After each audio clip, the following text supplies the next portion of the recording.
or mean to say, Lo, here is your poor faithful farmer, a man who is unworthy of you, by means of his common birth, and yet who dares to crawl across your path, that you may pity him. For God's sake show a little pity, though you may not feel it. Such behaviour might be comely in a love-lorn boy, a page to some grand princess, but I, John Ridd, would never stoop to the lowering of love so. Nevertheless I heard of Lorna from my worthy furrier almost every day, and with a fine exaggeration. This honest man was one of those who in virtue of their trade and nicety of behaviour are admitted into noble life to take measurements and show patterns. And while so doing they contrive to acquire what is to the English mind at once the most important and most interesting of all knowledge, the science of being able to talk about the titled people. So my furrier, whose name was Ramsack, having to make robes for peers, and cloaks for their wives and otherwise, knew the great folk, sham or real, as well as he knew a fox or a skunk from a wolverine skin. And when, with some fencing and foils of inquiry, I hinted about Lady Lorna Doone, the old man's face became so pleasant that I knew her birth must be wondrous high. At this my own countenance fell, I suppose, for the better she was born the harder she would be to marry, and mistaking my object, he took me up. Perhaps you think, Master Ridd, that because her ladyship, Lady Lorna Doone, is of Scottish origin, therefore her birth is not as high as of our English nobility. If you think so, you are wrong, sir. She comes not of the sandy Scotch race, with high cheekbones and raw shoulder-blades, who set up pillars in their courtyards, but she comes of the very best Scotch blood, descended from the Norsemen. Her mother was of the very noblest race, the Lords of Lorne, higher even than the great Argyle, who has lately made a sad mistake, and paid for it most sadly. And her father was descended from the King Dougall, who fought against Alexander the Great. No, no, Master Ridd, none of your promiscuous blood, such as runs in the veins of half our modern peerage. Why should you trouble yourself about it, Master Ramsack? I replied. Let them all go their own ways, and let us all look up to them, whether they come by hook or crook. Not at all, my lad. That is not the way to regard it. We look up at the well-born men, and sideways at the base-born. Then we are all base-born ourselves. I will look up to no man, except for what himself has done. Come, Master Ridd, you might be lashed from Newgate to Tyburn and back again, once a week for a 12-month if some people heard you. Keep your tongue more close, young man, or here you lodge no longer, albeit I love your company, which smells to me of the hayfield. Ah, I have not seen a hayfield for 29 years, John Ridd. The cursed moths keep me at home every day of the summer. Spread your furs on the haycocks, I answered very boldly. The indoor moth cannot abide the presence of the outdoor ones. Is it so? He answered. I never thought of that before, and yet I have known such strange things happen in the way of fur, that I can well believe it. If you only knew, John, the way in which they lay their eggs, and how they work tail foremost. Tell me nothing of the kind, I replied, with equal confidence. They cannot work tail foremost, and they have no tails to work with. For I knew a little about grubs, and the ignorance concerning them, which we have no right to put up with.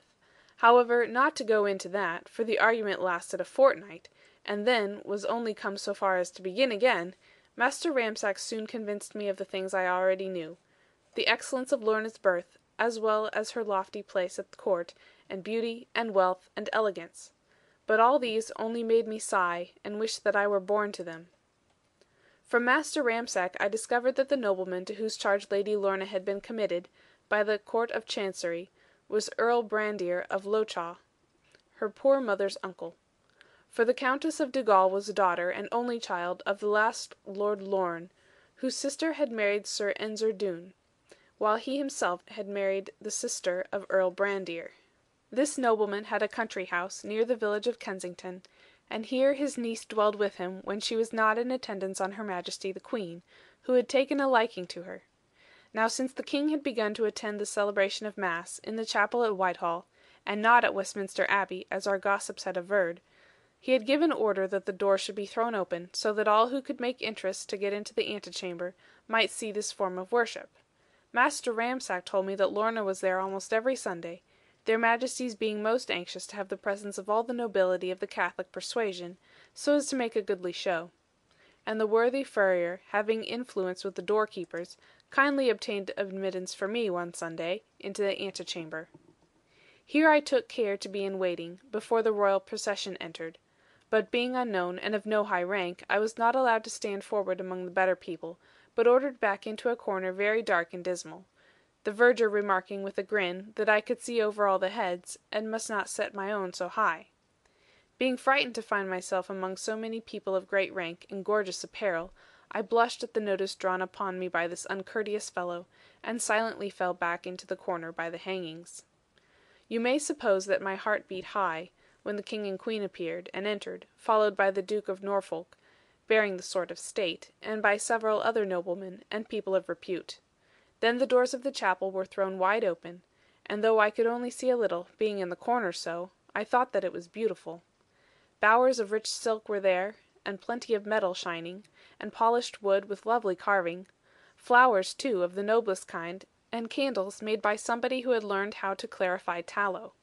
This last thing amazed me more than all, for our dips will never come clear, melt the mutton fat how you will. And methought that this hanging of flowers about was a pretty thing. For if a man can worship God best of all beneath a tree, as the natural instinct is, surely, when by fault of climate the tree would be too apt to drip, the very best make-believe is to have enough and to spare of flowers, which to the dwellers in London seem to have grown on the tree denied them. Be that as it may, when the King and Queen crossed the threshold, a mighty flourish of trumpets arose, and a waving of banners. The Knights of the Garter, whoever they be, were to attend that day in state, and some went in and some stayed out, and it made me think of the difference betwixt the ewes and the wethers. For the ewes will go wherever you lead them, but the wethers will not, having strong opinions, and meaning to abide by them. And one man I noticed was of the wethers, to wit the Duke of Norfolk, who stopped outside with the sword of state, like a beetle with a rapping rod. This is taken more to tell than the time it happened in.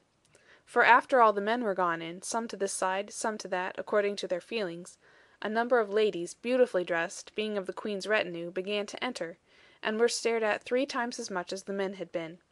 And indeed they were worth looking at, which men never are to my ideas, when they trick themselves with gewgaws. But none was so well worth eye service as my own beloved Lorna. She entered modestly and shyly, with her eyes upon the ground, knowing the rudeness of the gallants, and the large sum she was priced at. Her dress was of the purest white, very sweet and simple, without a line of ornament, for she herself adorned it. The way she walked, and touched her skirt, rather than seemed to hold it up, with a white hand beaming one red rose, this and her stately supple neck, and the flowing of her hair would show, at a distance of 100 yards, that she could be none but Lorna Doone. Lorna Doone of my early love, in the days when she blushed for her name before me by reason of dishonesty. But now, the Lady Lorna Dugal as far beyond reproach as above my poor affection. All my heart, and all my mind, gathered themselves upon her. Would she see me, or would she pass? Was there instinct in our love? By some strange chance, she saw me, or was it through our destiny? While with eyes kept sedulously on the marble floor, to shun the weight of admiration thrust too boldly on them, while with shy quick steps she passed, someone, perhaps with purpose, trod on the skirt of her clear white dress. With a quickness taught her by many a scene of danger, she looked up, and her eyes met mine. As I gazed upon her, steadfastly, yearningly, yet with some reproach, and more of pride than humility, she made me one of the courtly bows which I do so much detest. Yet even that was sweet and graceful, when my Lorna did it. But the colour of her pure clear cheeks was nearly as deep as that of my own, when she went on for the religious work. And the shining of her eyes was owing to an unpaid debt of tears. Upon the whole I was satisfied. Lorna had seen me, and had not, according to the phrase of the high world then, even tried to cut me. Whether this low phrase is born of their own stupid meanness, or whether it comes of necessity exercised on a man without money, I know not, and I care not. But one thing I know right well, any man who cuts a man, except for vice or meanness, should be quartered without quarter. All these proud thoughts rose within me, as the lovely form of Lorna went inside, and was no more seen. And then I felt how coarse I was, how apt to think strong thoughts, and so on, without brains to bear me out, even as a hen's egg, laid without enough of lime, and looking only a poor jelly. Nevertheless I waited on, as my usual manner is. For to be beaten while running away is 10 times worse than to face it out and take it and have done with it.